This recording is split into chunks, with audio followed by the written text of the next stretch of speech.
Hello everyone, I Dipankar Datta welcome you all on the channel.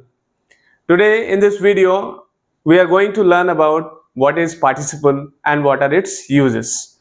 So without wasting much time, we shall start it. And before we start it, let me request every one of you to watch the video till the end so that you can understand the topic and you can have a clear idea about what has been explained. Okay, and those who are new on the channel, do subscribe the channel and like and share it among your friends so that everybody else also gets the benefit of it. Okay, so let's start. What is a participle? So we shall understand participle by looking at some of the examples. So here I write down an example to make you understand what is a participle. Okay, but let me start it from the beginning. See, verb has two types basically: finite verb and non-finite verb. All right, finite verb and non-finite verb. A finite verb, what is a finite verb? I'm not going to discuss that. We are here going to talk about the major categories of verb: finite verb and non-finite verb. And in the non-finite verb also we have certain categories: the participle and the gerund, and another type is there, that is infinitive. अब बहुत ही briefly मैं इसको बताने जा रहा हूं. Participle में भी दो कैटेगरी हो गई: प्रेजेंट पार्टिसिपल. दो के इसमें तीन कैटेगरीज हैं. तो यहां पर हम जो है बात कर रहे हैं प्रेजेंट एंड पास्ट पार्टिसिपल की. मैं आपको जो पार्टिसिपल समझाने जा रहा हूं, समझाऊंगा, तो उसमें आपको एक और थर्ड कैटेगरी भी बताऊंगा. तो पास्ट पार्टिसिपल, ठीक है. तो प्रेजेंट पार्टिसिपल जो है वो वर्ब की फर्स्ट फॉर्म के साथ, जब जो बेस फॉर्म के साथ आईएनजी, इसको आप पहचान कैसे सकते हैं? Present participle it is formed by adding ing with the base form of the verb. ठीक है. तो वर्ब की जो बेस फॉर्म होती है उसके साथ हम ing ऐड करते हैं. तो अभी हम इसके बारे में हम shortly I am going to start discussing on it. So will talk about it in detail. Past participle में क्या होता है? बेस फॉर्म के साथ ed लग सकता है, en लग सकता है, डी लग सकता है, या एन भी इसमें लग सकता है. तो डिफरेंट नॉर्मली क्या देखेंगे आप, ईडी और ईएन इसमें लग सकता है वर्ब के बेस फॉर्म के साथ. तो पास्ट पार्टिसिपल हो गया. और इसमें जेरंड क्या होता है? जेरंड भी जो है वर्ब के फर्स्ट बेस फॉर्म के साथ आईएनजी जुड़ जाता है, लेकिन ये नाउन का काम करता है. किसका काम करता है? ये नाउन का काम करता है, तो जेरंड है. जबकि प्रेजेंट पार्टिसिपल या पास्ट पार्टिसिपल अगर बात करें तो ये एडजेक्टिव का काम करता है. जब भी वर्ब एडजेक्टिव का काम करेगा, अगर यहाँ पे हम बात करें, देखो दोनों सेम दिख रहे हैं. वर्ब बेस फॉर्म के साथ आईएनजी जुड़ा है और इधर जेरंड में भी वर्ब के बेस फॉर्म के साथ आईएनजी जुड़ा है. तो दोनों दिखने में एक जैसे, लेकिन दोनों के फंक्शन अलग है. यहाँ पर जेरंड जो है वर्ब के बेस फॉर्म के साथ आईएनजी जुड़ते हैं और ये नाउन का काम करता है, जबकि ये एडजेक्टिव का काम करता है. जब भी यानी कि वर्ब जिसमें हम आईएनजी जोड़ रहे हैं वो वर्ब का भी काम करता है और एडजेक्टिव का भी काम करता है, लेकिन जब वो नाउन का काम करता है तब वो जेरंड बन जाता है. So very simple. ठीक है. Verb ending in ING, it might work as a verb also, it might work as an adjective also. Whenever it works as an adjective, it will work as a participle. Okay. Or whenever we are adding ing with a base form of verb and it is acting as a noun, ये noun का काम अगर करेगा, ing से and हो रहा है, तो आप इसे बोलेंगे जेरंड, जिसे कहते हैं वर्बल नाउन, और इसको कहते हैं वर्बल एडजेक्टिव. ओके. क्योंकि ये वर्ब से बना होता है. ओके. क्योंकि वर्ब से बना है तो इसको, और एडजेक्टिव का काम कर रहा है तो वर्बल एडजेक्टिव, और ये वर्ब से बना है और नाउन का काम कर रहा है, तो ये जेरेंड है। एक और टाइप है नॉन फाइनाइट में, वो होता है आपका इन्फिनेटिव। इन्फिनेटिव में क्या होता है, टू प्लस वर्ब की first form. Okay, active voice में तो ऐसा होता है टू प्लस वर्ब की बेस फॉर्म होती है, जैसे to play, to sing, to dance, इस तरीके से आप इसको पहचान सकते हैं। और अगर पैसिव वॉइस में अगर होगा तो टू बी प्लस वर्ब की थर्ड फॉर्म हो जाएगी। ठीक है, ये एक्टिव में और इधर ये पैसिव में। बच्चों वीडियो को बड़े ध्यान से सुनना, देखना, समझना, क्योंकि कोई भी डाउट नहीं रहना चाहिए। At the end of the video आपको पूरा पार्टिसिपल समझ में आना चाहिए। अभी मैंने इसकी इंट्रोडक्शन इसको शुरू किया है। ये participle basically is one of the types of non finite verbs. Okay, non finite के ही जो तीन कैटेगरीज हो गए, पार्टिसिपल, जेरेंड एंड इन्फिनेटिव। ठीक है, पार्टिसिपल जैसे मैंने पहले ही बताया कि प्रेजेंट पार्टिसिपल, पास्ट पार्टिसिपल, और प्रेजेंट पार्टिसिपल आईएनजी से एंड होते हैं, पास्ट पार्टिसिपल ईडी, ईएन या डी या एन से एंड होते हैं। ठीक है, और ये भी जो है एडजेक्टिव का काम करते हैं। तो पार्टिसिपल किसको बोलते हैं? Participle basically which works both as an, it may take or it may partake the nature of a verb also, or it may partake the nature of an adjective also. Okay, so whenever a verb which partakes of the nature of an adjective, it is a participle. Okay, gerund, that is a verb based form ending in ing and it is working for a noun, then it will be a gerund. Okay, it is also called a verbal noun. And infinitive, we know that infinitive we can easily identify them whenever to is preceded. Okay, to is preceded, or we can say the verb's first form is succeeded. We would say to is preceded before the verb's first form. Okay, ये active voice में होगा, और to be verb third form. तो इस तरीके से infinitive का। So children, let us start with the understanding of participle. Participle के बारे में समझते हैं। सबसे पहले मैं यहाँ पे एक एग्जांपल लिखता हूं, उसके जरिए हम समझेंगे पार्टिसिपल। ठीक है,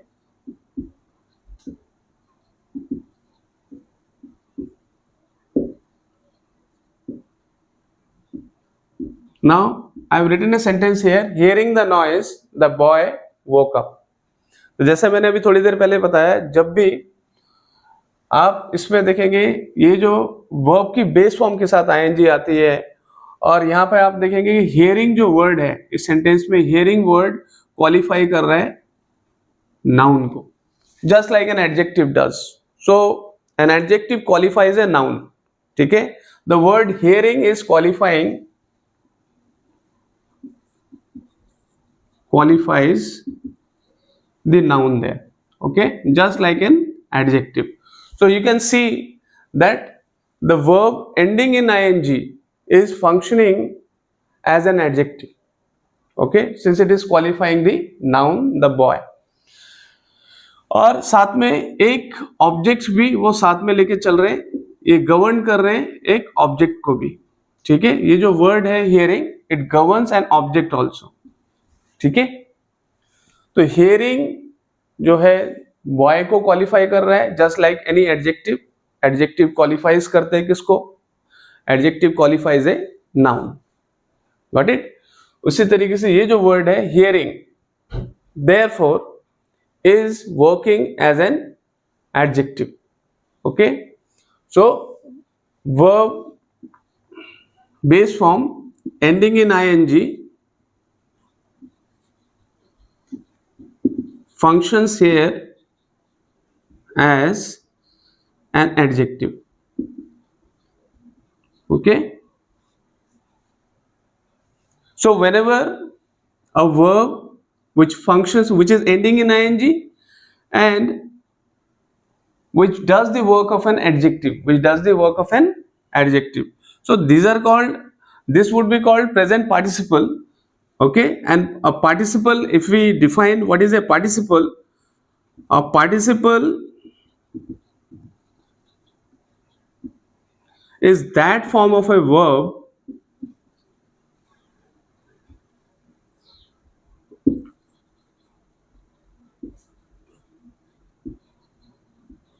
which works both as verb, both as a verb and an adjective. Okay. So what is a participle? A participle is that form of verb which works both as a verb, ठीक है, verb का भी काम करते हैं और adjective का भी काम करते हैं, और इसकी पहचान क्या है, ये आईएनजी से एंड होता है, ठीक है। तो पार्टिसिपल क्या होता है, यह साफ आप समझ सकते हैं कि ये जो वर्ड है hearing, it is qualifying the noun the boy, okay, just like any adjective does, and it is governing an object, the noise. Okay, so you can see here, just like an adjective qualifying a noun, okay, the word that is ending in ing, participle is also qualifying a noun here, so it is working as an adjective also, ठीक है। और ये जो पूरा आपका hearing the noise वाला जो part है, इधर अगर हम बात करें hearing the noise, क्योंकि ये एडजेक्टिव का काम कर रहे हैं यहाँ पे इस केस में, तो इसको बोलेंगे एडजेक्टिव फ्रेज, ठीक है। ये एक पार्टिसिपल फ्रेज है, ये पार्टिसिपल फ्रेज बोलेंगे हम इसको, पार्टिसिपल फ्रेज। और अगर हम देख रहे हैं कि ये एडजेक्टिव का काम कर रहा है, तो ये एडजेक्टिव फ्रेज भी है, ओके। तो पार्टिसिपल फ्रेज और एडजेक्टिव फ्रेज हम इसको कहते हैं, क्योंकि ये एडजेक्टिव का काम कर रही है, ठीक है। तो इसमें हमने क्या नोटिस किया कि जो वर्ब है वो आईएनजी से एंड हो रहा है, ठीक है, और किसका काम कर रहा है, एडजेक्टिव का काम कर रहा है, नाउन को क्वालिफाई करने का काम कर रहा है। तो इस तरीके से हम समझ सकते हैं कि जो पार्टिसिपल है which is actually form from a verb, ठीक है, since it is form from a verb, okay, क्योंकि ये वर्ब से बना हुआ है, आप देख सकते हैं ये वर्ब से बना हुआ है और आईएनजी हम उसमें जोड़ते हैं, तो इसको हम वर्बल एडजेक्टिव भी बोल सकते हैं। क्या बोल सकते हैं, it is also called verbal adjective, got it, since it is form from verb, that is why it is all, and it is doing the function of an adjective, so it is called verbal adjective. So let us just read it out again. A participle is that form of verb which works both as a verb and an adjective, and it is also called a verbal adjective. So children, let us look at some more examples here to understand participle, okay. The example that I have written over here, we met a boy carrying a basket of flowers, okay, loudly knocking, मैं underline कर देता हूं, ये जो participle है, loudly knocking at the gate, he demanded admission.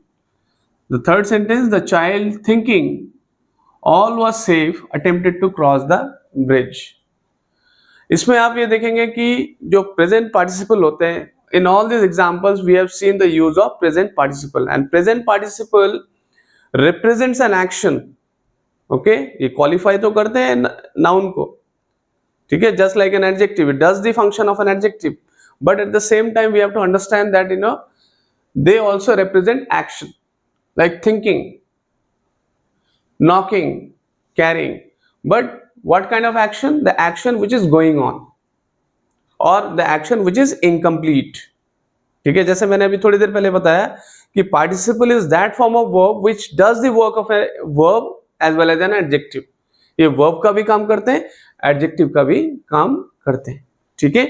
अब आप ये देखोगे कि जो वर्ब का काम कर रहा है, तो what kind of an action it denotes, okay, what kind of action it represents, किस तरह का एक्शन ये रिप्रेजेंट करता है। ये एक्शन जो रिप्रेजेंट करता है वो आपका इनकम्प्लीट एक्शन को रिप्रेजेंट करता है, तो present participle represents an action which is incomplete और which is going on, you can say in the other word, और विच इज इम्परफेक्ट, जो इम्परफेक्ट है। ठीक है, तो प्रेजेंट पार्टिसिपल आप साफ साफ समझ लीजिए कि प्रेजेंट पार्टिसिपल में उन वर्ब्स को हम रिप्रेजेंट करते हैं जो कि गोइंग ऑन है, इनकम्प्लीट है या इम्परफेक्ट है। ओके, इससे हमें वर्क का कंप्लीट होने का पता नहीं चलता। हम इसके बाद जो दूसरा आपका पार्टिसिपल जिसको हम बनाते हैं वर्ब के बेस फॉर्म के साथ हम ईडी और ईएन जोड़ते हैं, पास्ट पार्टिसिपल जब बनाते हैं जिसमें एक्शन कंप्लीट होता है। ओके, एक्शन क्या होता है? कंप्लीट होता है। जबकि पास्ट पार्टिसिपल की अगर हम बात करें उसका एग्जांपल हम देंगे, जैसे अगर ये सब इन सब एग्जांपल में हमने क्या यूज किया? Present participle. ठीक है, शोइंग एक्शन, ये जब मैं आपको लिख के बता रहा हूं तो इसमें भी मैं प्रेजेंट पार्टिसिपल का ही यूज करके बता रहा हूं। ठीक है, present participle showing action that is incomplete, incomplete. ठीक है, और गोइंग ऑन, यह काम जो है वर्क जो है चल रहा है, अभी कंप्लीट नहीं हुआ है, तो यह हम बोल सकते हैं इनकम्प्लीट और गोइंग ऑन और इम्परफेक्ट। ठीक है, इम्परफेक्ट। तो इस तरीके से आप you can understand that present participle represents an action that is incomplete और गोइंग ऑन और इम्परफेक्ट। ठीक है, तो आप इसमें फर्स्ट सेंटेंस में आप देखेंगे कि we met a boy carrying a basket. ठीक है, कई बार ये होता है कि जो प्रेजेंट पार्टिसिपल जिस वर्ब से बना होता है अगर वो ट्रांजिटिव है तो फिर उस केस में ऑब्जेक्ट उसके साथ होगा, क्योंकि transitive verb will always pass over to an object. ठीक है, ट्रांजिटिव वर्ब क्या होता है? जिसमें हमेशा एक ऑब्जेक्ट रिक्वायर्ड होता है। जैसे यहां पर आप देखेंगे कैरिंग ए बास्केट, जबकि यहां पर जो नॉकिंग एट द गेट, ये आपका स्टेट एक कॉम्प्लीमेंट को शो कर रहा है। ठीक है, ऑल वाज सेफ, तो स्टेट को शो कर रहा है, तो कोई जरूरी नहीं है कि वो आपका, आप ये हो सकता है कि वो इंट्रांजिटिव वर्ब भी हो सकता है। ठीक है, प्रेजेंट पार्टिसिपल इंट्रांजिटिव वर्ब से भी बना हो सकता है और ट्रांजिटिव वर्ब से भी बना हो सकता है। ट्रांजिटिव वर्ब अगर होगा तो ऑब्जेक्ट होगा और इंट्रांजिटिव होगा तो उसको ऑब्जेक्ट रिक्वायर्ड नहीं है। ठीक है, तो ये रही बात आपका ट्रांजिटिव वर्ब का, जो कि अगर हम प्रेजेंट पार्टिसिपल की बात कर रहे हैं, अगर वो ट्रांजिटिव वर्ब से बना है तो ऑब्जेक्ट होगा। ठीक है, और दूसरे सेंटेंस में आप देखेंगे कि जो आपका प्रेजेंट पार्टिसिपल है वो मॉडिफाई हो रहा है किससे? लाउडली, एक एडवर्ब इसको मॉडिफाई कर रहा है। ठीक है, अब हम बात करते हैं कि और जो वर्ब्स होते हैं दूसरा टाइप का अगर हम बात करेंगे पार्टिसिपल, ठीक है, जिसको कहते हैं पास्ट पार्टिसिपल। पास्ट पार्टिसिपल में क्या होता है? उसमें पास्ट पार्टिसिपल का अगर हम बात करें तो it shows action which is complete। ठीक है, और इसके अलावा जो है आप पास्ट पार्टिसिपल में क्या होता है? वर्ब के जो बेस फॉर्म के साथ ईडी या ई1, ई.एन और डी, टी, ठीक है, और इसमें एन भी अलग अलग आपको इसमें मॉर्फिम्स जो होते हैं वो जुड़ सकते हैं। ठीक है, past participle it shows action which is complete. ठीक है, और इसके अलावा जो है परफेक्ट पार्टिसिपल, जिसकी मैं बात थोड़ी देर पहले मैंने आपको बताया था कि मैं इसको मेंशन करूंगा। परफेक्ट पार्टिसिपल क्या होता है? परफेक्ट पार्टिसिपल में it represents action which is complete at some past time। ठीक है, ये डिफरेंस हो गया आपका। तो ये और परफेक्शन शो कर रहा है, नाम से ही पता चल रहा है। परफेक्ट पार्टिसिपल जो है उसमें आपका क्या यूज होता है? जैसे हैविंग यूज करते हैं हम इसमें। जैसे हम एक एग्जांपल इसमें दे देते हैं, having rested he went out. ठीक है। सो एक्शन जो है रेस्ट करने का वो पास्ट टाइम में कंप्लीट हो चुका है, ठीक है। सो पास्ट पार्टिसिपल भी एक्शन शो करता है विच इज कंप्लीट, ठीक है। परफेक्ट पार्टिसिपल भी एक्शन को कंप्लीट शो करता है, लेकिन वो जो एक्शन है वो पास्ट में कंप्लीट हुआ है, ठीक है, एट सम पास्ट टाइम, ठीक है। तो पास्ट पार्टिसिपल के कुछ एग्जांपल्स हम डिस्कस कर रहे हैं अभी, और फिर इसको आगे समझने की कोशिश करते हैं। पास्ट पार्टिसिपल को अभी मैंने आपसे चर्चा की थी, पास्ट पार्टिसिपल में क्या होता है, ईडी ईएन से एंड होता है और इसमें कंप्लीटेड एक्शन को शो करते हैं, ठीक है। पास्ट पार्टिसिपल शो करते हैं कंप्लीटेड एक्शन को और the state of a thing which is being spoken of, ठीक है। किसी चीज की जो कंडीशन है या स्टेट है उसको बताने की, जिसके बारे में हम बात कर रहे हैं उसको बताने की वो कोशिश करती है, ठीक है। पास्ट पार्टिसिपल क्या काम करती है, वो कंप्लीटेड एक्शन और state of a thing being spoken of उसके बारे में बात करती है, ठीक है। अब इसमें कुछ एग्जांपल्स के थ्रू हम इसको समझेंगे। जैसे blinded bye A dust storm they fail into disorder, deceived by his friends he lost all his wealth. यहां पर मैं अंडरलाइन करके दे रहा हूं कि ये पास्ट पार्टिसिपल का कैसे यूज किया गया है इसमें।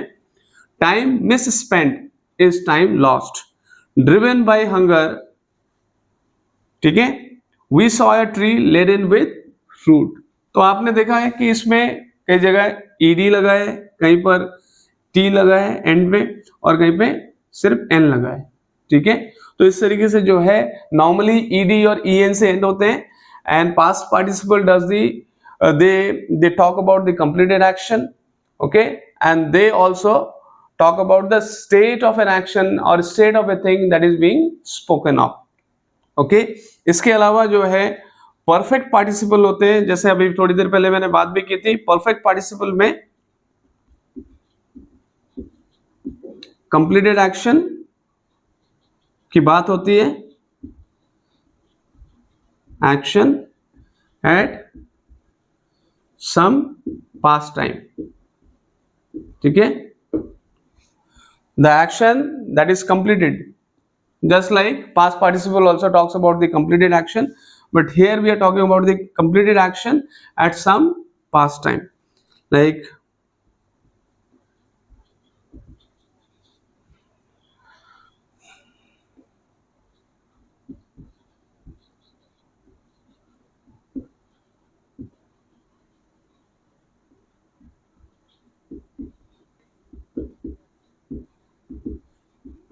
ठीक है।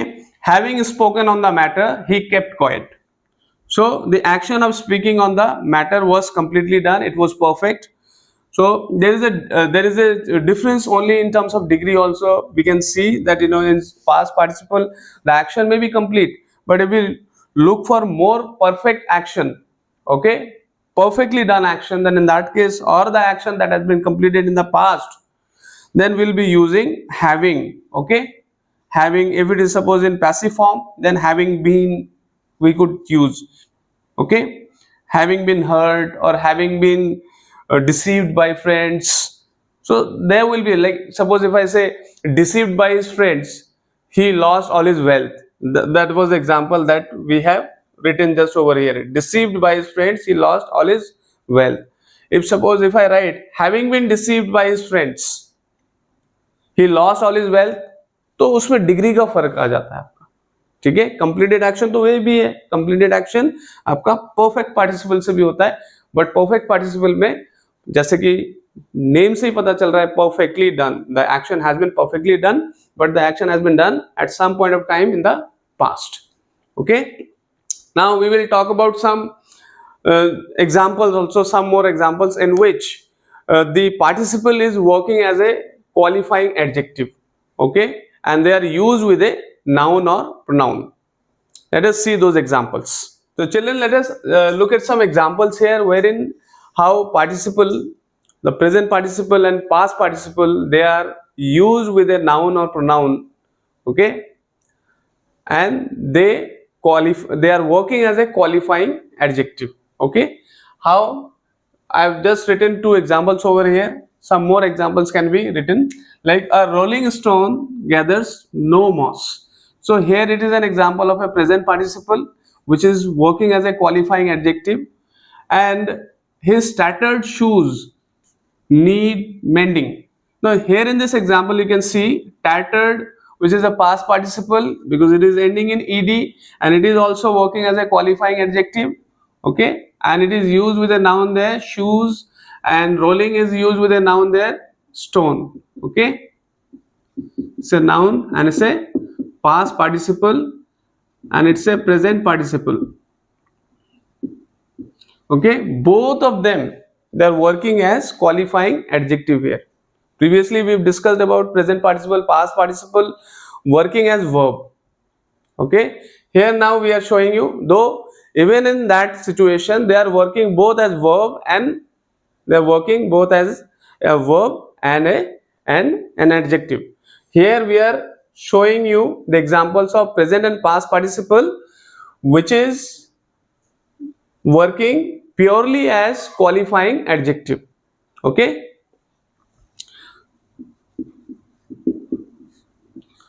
like I can give some more example. A burnt child fears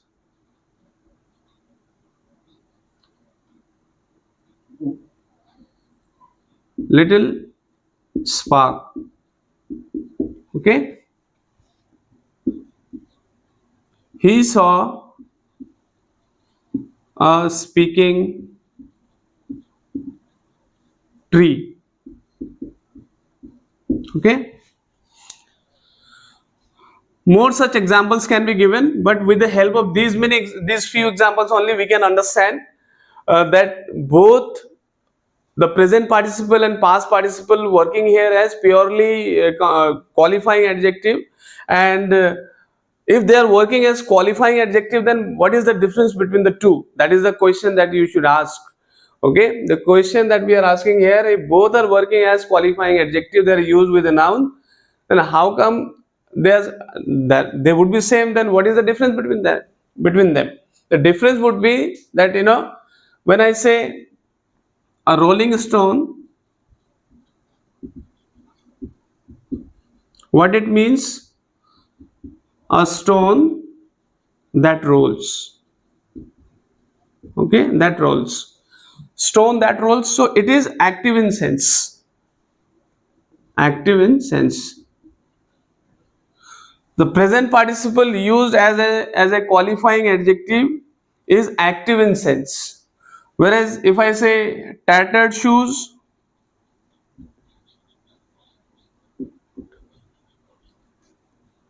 the shoes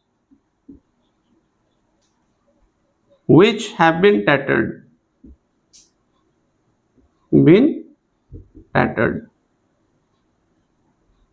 So it is passive in sense. That is the only difference. Got it? So I hope this point is very clear. The present participle and past participle both work as a verb as well as an adjective. Here previously I've shown you the example of how they are representing an action, present participle representing an action that is not complete, past participle representing an action that is complete, perfect participle also represents an action that is complete and that is perfectly done and that has been done at some point of time in the past. And if we talk about the qualifying adjective, they are working here, present participle and past participle working here as qualifying adjective. ये qualifying adjective की तरह काम कर रहे हैं और इसमें आप ये देखेंगे कि दोनों अगर क्वालिफाइंग एडजेक्टिव का काम कर रहे हैं then what is the difference between the two. इसमें मैंने आपको समझाया है कि इस एग्जांपल के जरिए रोलिंग जो आईएनजी से एंड होता है वो तो प्रेजेंट पार्टिसिपल है और रोलिंग स्टोन का मतलब क्या है? अ स्टोन व्हिच रोल्स या दैट रोल्स. तो यहाँ पे एक्टिव इन सेंस में, एक्टिव वॉइस के सेंस में. और tattered shoes, the shoes which have been tattered मतलब by some external action the shoes have been tattered. Okay, अपने आप नहीं हुआ टैटर्ड, यूज करते करते जो है वो टैटर्ड हो गया. और रोलिंग स्टोन मतलब the stone which has the capability और which has the capacity of rolling. Okay, so active sense present participle अगर देखेंगे तो वो एक्टिव सेंस में है, ठीक है, और पास्ट पार्टिसिपल है तो वो पैसिव सेंस में होगा. ठीक है, ये डिफरेंस है. I hope the whole topic is clear to you and if still there is any doubt you can drop your questions in the comment box and Lastly, I would say take a very good care of yourself. Thank you and have a nice time. Bye bye.